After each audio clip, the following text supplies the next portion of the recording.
Karibu kwenye channel ya hadithi za kusisimua na msimuliaji wako Johannes John the Master Key. Hadithi nzuri ya leo ni hadithi ya mwaliko wa ugeni wa sungura mjanja na fisi. Mwaliko huo ulitoka kwa rafiki yao mkubwa tembo. Hapo zamani za kale, fisi na sungura walikuwa marafiki wa kufa na kupona.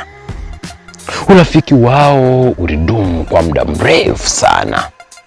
Walikuwa wakishirikiana hapa na pale, wakijuliana hali zao na wakifanya mambo makubwa, japo sungura alikuwa akimwonea mara nyingi fisi. Sasa siku ya kwenda kwenye harusi ugenini ilipowadia, kila mmoja aliandaa mkoba wa kwenda nao kwenye safari. Mara sungura akaandaa mkoba wa karanga na maji na asali kwa mbali, akachanganya ukawa ni mkoba mtamu kuwahi kutokea. Lakini fisi na yeye akuwa mbali, akaandaa miogo yake mitamu akiwa ameweka na maziwa pembeni. Ilipofika saa 12 alfajiri, sungura alimpitia fisi ili waanze safari yao ya kuelekea kwenye ugeni wa bwana tembo. Walianza safari, wakatembea tembea. Walitembea wakipiga stori za maisha yao, vitu wanavyovipenda, wasivyovipenda, wanaishiishije, wameoa wanawake wangapi, wana watoto wangapi. Mara uliweza kumsikia sungura akimwambia fisi, unajua bwana fisi, mimi bwana siku hizi nimempata mwanamke mzuri na nina watoto wazuri. Mara fisi na yeye akaanza kutamba na kujisifia kwa bwana sungura na kumwambia, unajua mimi bwana, sikwambie mtoto niliyemzaa ni mzuri kweli kweli, sijui inawezekana nitapata mahali nyingi hapa ponini tunapoishi. Waliendelea na stories hapa na hapa. Walivyofika katikati ya safari, wote wakiwa wamechoka bini hoi, wanapumua.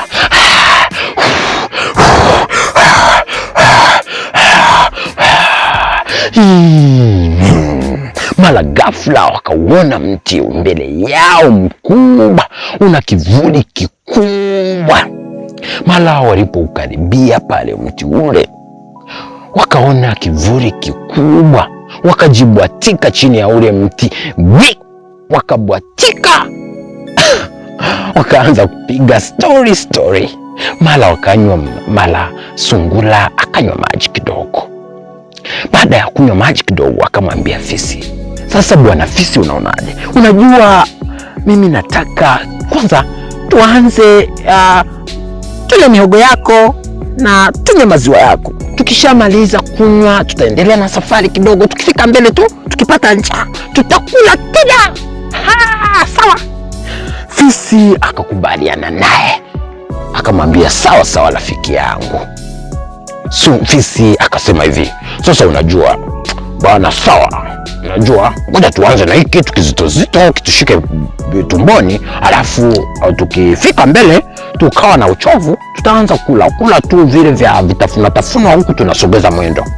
Fisi lakini alikuwa hajui nini sungura anawaza kwenye akili zake. Wakakaa chini wakaanza kubugia mboga. Sungura alikula kwa kasi ya 5G kuliko hata fisi. Kwa hiyo chakula kikaishi bini sahani empty, na fisi akabaki na njaa kwa mbali, huku sungura akiwa amejaa tumbo hadi linataka kupasuka.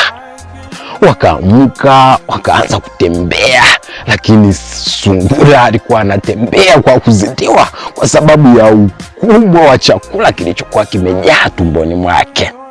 Masaa yakasogea, mwendo ukazidi kuendelea, chakula kikazidi kupukutika taratibu ndani ya tumbo la sungura, huku tumbo la fisi likiwa linabaki kwa empty, likiwa halina kitu, akiwa na hema na njaa kubwa ikiwa imemzonga kila pande. Mara walipokaribia mti mwingine wenye kivuli, lakini wakiwa wanakaribia kufika mwisho wa safari yao, fisi akamwambia, sasa unajua rafiki yangu, mimi nina njaa hapa, kwa nini tusile karanga zako hizo? Sungura akamwambia, bwana fisi akamwambia, unasikia rafiki yangu, bwana hizi karanga mimi nilitaka tu unisaidie chakula, mimi hizi ni kwa ajili ya dawa jamani, hizi ni kwa ajili ya dawa, na kama ukila lazima ufe. Fisi akakubali shingo upande, akakubali tu kwa sababu alikuwa anaogopa dawa. Akahisi angekunywa dawa basi zingeweza kumdhuru. Kwa hiyo sungura akatembea taratibu na kwa madaha makubwa, anatafuna karanga, anashushia na maji, anatafuna karanga, anashushia na asali, anatafuna karanga, anashushia na vyote kwa pamoja, huku tumbo likaanza kurudi kwenye hali yake ya kuvimbiwa. Lakini fisi huku akizidi kukondeana kwa njaa kali na yenye maumivu na mateso makubwa. Walipokaribia na kwa nyumba kwenye harusi wakiwa wanaiangalia kwa mbele tu, mara sungura akamsimamisha fisi na kumwambia, unajua nini rafiki yangu, bwana hapa nimekuja na wazo, bonge la wazo. Bonge la wazo liko hivi, sasa wewe utaitwa jina la cha wote na mimi nitaitwa jina la cha wageni, kwa sababu tukienda na majina yetu hatutaweza kuhudumiwa. Na ukiitwa cha wote, mimi nikiitwa cha wageni, basi watu wote watatuhudumia sisi, tutafurahi, tutapewa heshima na tutapata kila chochote tunachokihitaji bwana. Ni rafiki yangu, lazima nikwambie nikupange. Fisi bila kujua mawazo aliyokuwa anamuwazia sungura akatikisa kichwa bigli juu chini na kusema, okay, ndo maana nakubali kwa sababu ya akili yako. Basi wakaingia kwenye ukumbi kwa mbali, wakawa wanaingia kwa bashasha tele, wakiwa wanakaribishwa na wanyama wote waliokuwa pale, na bwana tembo akiwa amekaa na mke wake pale wanafunga harusi. Walikaribishwa kwenye viti vyao vizuri kwa sababu walikuwa ni wageni rasmi. Wakaangalia sherehe, wakafurahi, wakaenjoy, wakatabanisha, macho yao yakajawa bashasha na tele.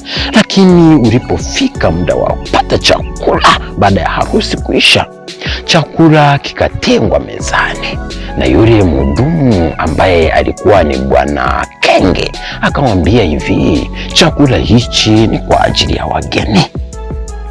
Basi sungura akamnongonezea fisi, unasikia, hichi ni kwa ajili ya wageni, subiri cha kwako, cha kwa ajili ya wote kinakuja.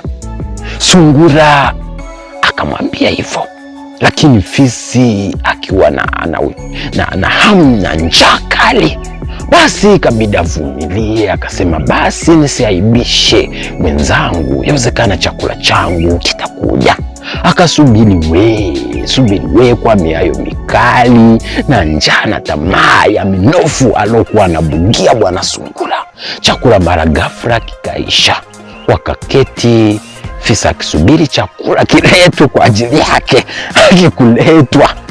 Sasa walivyomaliza chakula cha mchana, wakakaa wakapiga stori na wageni pale. Usiku ulipofika, chakula kinakuja, kikaletwa chakula. Sasa mhudumu wa kipindi hicho akawa ni bwana Mamba, akawaletea chakula, akawatengea pale mezani, akasema hiki ni chakula kwa ajili ya wageni. Mara fisi akashangaa, akasema, mbona nimesahaulika mchana na sasa hivi usiku nasahaulika tena? Jamani, huu ni mkosi gani? Ina maana mimi sijaja kwenye harusi jamani, au sijapata mwaliko?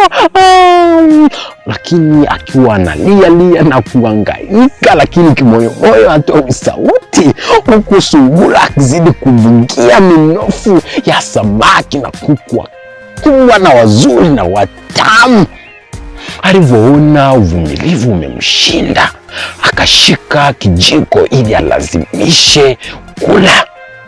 Sungura akashika mwiko uliokuwa unapakulia mboga, akampiga mkono, wewe unisikilize, hujasikiliza kwamba hiki ni chakula kwa ajili ya wageni? Sasa wewe kwa nini usisubiri chakula chako? Fisi akasema, mimi ujanja wako nimeshakuelewa, wewe umendanganya. Mara ghafla fisi akaamka, akalazimisha ukila chakula kile. Sungura wakawa wananyang'anyana chakula, kikadondoka chini. Watu wote, wageni wote, maharusi wote wakabaki midomo wazi pale kushangaa wageni wanavyopigania chakula. Mara wakatoka nje wakakimbizana, fisi akamkimbiza sungura, wakakimbia. Sungura akatokomea kwenye giza totoro, na fisi akaamua rudi nyumbani kwao kwa majonzi, lakini urafiki wao ukafika mwisho. Ningependa uniambie, je, kwenye hadithi hii umejifunza nini? Kitu cha kwanza cha kujifunza ni kwamba siku zote uchoyo ni chanzo cha kupoteza urafiki kwenye maisha. Halafu pia tunajifunza kuwa siku zote mwisho wa kutoaminiana ni aibu kubwa na mateso makubwa ambayo yatagharimu maisha ya walio wengi. Lakini pia tunajifunza kuwa siku zote hakuna marefu yasiyokuwa na ncha, kwamba ukiwa ni mwongo, kuna siku uongo wako utafika mwisho, na iwezekana kiwe ni chanzo cha kutengana na kutojuliana hali na kuleta uadui mkubwa kwenye maisha yako. Ningependa uzidi kuangalia na usubscribe kwenye channel ya Hadithi za Kusisimua kwa hadithi nyingi nzuri na tamu ambazo ziko njiani zinakuja. Ni mwandaaji na msimuliaji wako Johannes John, the master